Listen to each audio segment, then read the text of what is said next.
ভাঙা পানিও সংসার চালাতে হবে, করার কিছুই নেই। যখন আপনার দুঃসময় তখন আপনি কাউকেই কাছে পাবেন না, এটাই বাস্তব, যেটা আমি এখন হাড়ে হাড়ে টের পাচ্ছি আমার এই ইনজুরি পানি। আসসালামু আলাইকুম, স্বাগতম জানাচ্ছি আজকে ভিন্নধর্মী একটি ব্লগ নিয়ে। কিভাবে আমি ভাঙা পা নিয়ে আমার সংসার সামলাচ্ছি সেটাই আজকে আপনাদের সাথে শেয়ার করব। পুরো বাসার অবস্থা দেখেন, এক সপ্তাহ আমি বিছানায়, আর বাসার দিকে তাকানো যাচ্ছে না। এটা হচ্ছে এখন আমার সম্ভব, যেটা ছাড়া আমি একেবারেই অচল। এটার সাহায্যেই টুকটাক কাজ আমাকে সারতে হয়। শুয়ে বসে থাকলে কেউ আপনার সংসার এসে করে দিবে না। আপনার সংসারের দায়িত্ব আপনার ঘাড়ে, আপনাকেই সব দায়িত্ব কমপ্লিট করতে হবে। কারণ আপনার সংসারটাকে বুঝে নেওয়ার মতো এই পৃথিবীতে কিন্তু কেউ নেই। আপনার সংসার কিভাবে চলবে, কিভাবে আপনি সেই সংসারটাকে সামলে নেবেন, সেটা একান্তই আপনার দায়িত্ব এবং আপনারই চিন্তা। আপনি যতই অসুস্থ হন, যতই যা হন, আপনার সংসার আপনাকেই সামলাতে হবে। আর এই সময়টাই আসলে মানুষকে বোঝা যায় যে মানুষ কতটা কাজে আসে আপনার বিপদের সময়। দুঃসময় যে মানুষগুলো আপনাকে কাজে না লাগে, সেই মানুষগুলোকে দিয়ে আসলে ভবিষ্যতে কি লাভ বলেন, তাদের সাথে সুসম্পর্ক রেখে বা যাই হোক। দিন শেষে সেটাই বুঝতে পারলাম যে আমার সংসার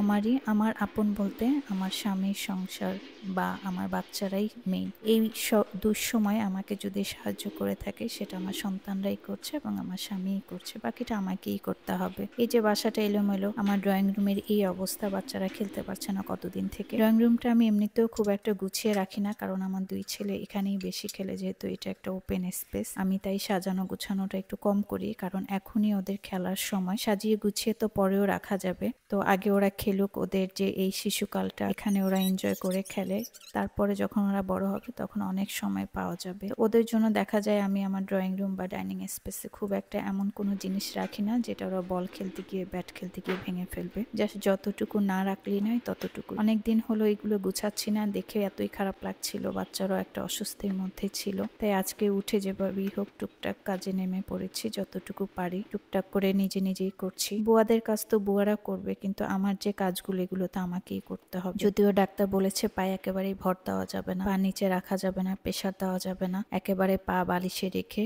24 ঘন্টা রেস্ট নিতে হবে। এটা কি আদৌ সম্ভব? দুটো ছোট ছোট বাচ্চার বাসা, তার উপরে ওদের স্কুল কোচিং সব শুরু হয়ে গিয়েছে।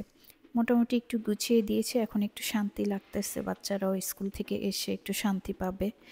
ছোটটাও ঘুম থেকে উঠে গেছে, তো ওকে আমি স্কুলে দিচ্ছি না, কারণ কে নিয়ে যাবে।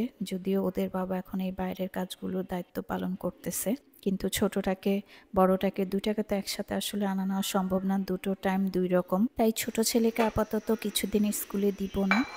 বড় ছেলের যেহেতু একটু বড় ক্লাসে পড়ে, কোচিং আসছে, তাই ওকে না দিলেই অনেকদিন অলরেডি গ্যাপ গিয়েছে। তো এই তো ছোট ছেলেকে খাওয়ায় তারপর চিন্তা করব যে কি করা যায়। আজকে খুব একটা রান্না করব না, কারণ অলরেডি অর্ধেক রান্না খালা করে রেখে গিয়েছিল। তো আজকে হয়তো হালকা পাতলা করব। এই যে পাটা উঁচু করে আমি সব কাজ করছি, পা নিচে রাখা যাবে না। পা নিচে রাখলেই দেখা যায় পায়ের উপর চাপ পড়ে যায়, তখন ব্যথা শুরু হয়ে যায়। কিন্তু এখন ছেলেকে একটু খাওয়াই দিব, খাওয়াই দিয়ে টুকটাক দেখি। এই মুহূর্তে হয়তো আর কিছু করতে পারবো না, আবার 1-2 ঘন্টা একটু শুয়ে থাকবো, কারণ অলরেডি পায়ে ব্যথা শুরু হয়ে গিয়েছে।